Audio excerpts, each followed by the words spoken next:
క్రీస్తు మనస్సు శత్రువుని ప్రేమించడం. ఆయన ముళ్ళ కిరీటం పెట్టి ఒత్తినారు. పక్కన ఒకడు బల్లెంతో పొడిచినాడు. ఒక కాలు మీద ఒక కాలు పెట్టి మేకు కొట్టినారు. 2 చేతులలో చీలలు కొట్టేసినారు.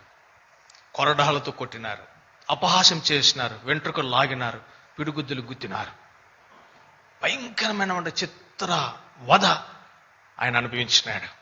సిలువలో వేలాడుతూ ఉన్నాడు. కాసేపట్లో ప్రాణం పోతుంది. వారందరూ అక్కడ ఉన్నారు. వారిని చూసినాడు. యేసు కళ్ళు తెరిచి చూస్తే పక్కన బల్లంతో పొడిచిన వాడు కనపడ్డాడు. వాడిని చూసి, తండ్రి, వాడు ఏం చేసినాడో వానికి తెలియదు, వాడిని క్షమించు. ముళ్ళ కిరీటం పెట్టిన వాడు అక్కడ కనపడ్డాడు. తండ్రి, ముళ్ళ కిరీటం పెట్టి ఒత్తినాడు, నాకు బాధ అయింది, నొప్పి అయింది, అయినా నన్ను చూసి వాడిని క్షమించు. కొరడాలతో కొట్టిన వాళ్ళంతా ఉన్నారు అక్కడ. దేహదారుఢ్యం గల రోమన సైనికులు వారిని చూసినారు.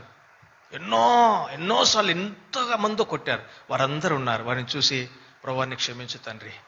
అదే అండి, అది క్రీస్తు మనసు. అది శత్రువును ప్రేమించే మనసు. మన పొరుగు వారిని, పక్కన కూర్చున్న వారిని మనం ప్రేమించాం. వారు పాట పాడితే మనం పాట పాడం. వారు ఆరాధన పడితే మనం చెప్తే మనం ఆరాధన చెయ్యం.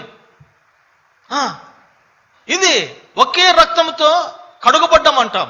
ఒకే రక్తంతో కడుగబడ్డాం, కొనబడ్డాం అంటాం. ఒకే సీయోను గీతలు పాడతాం.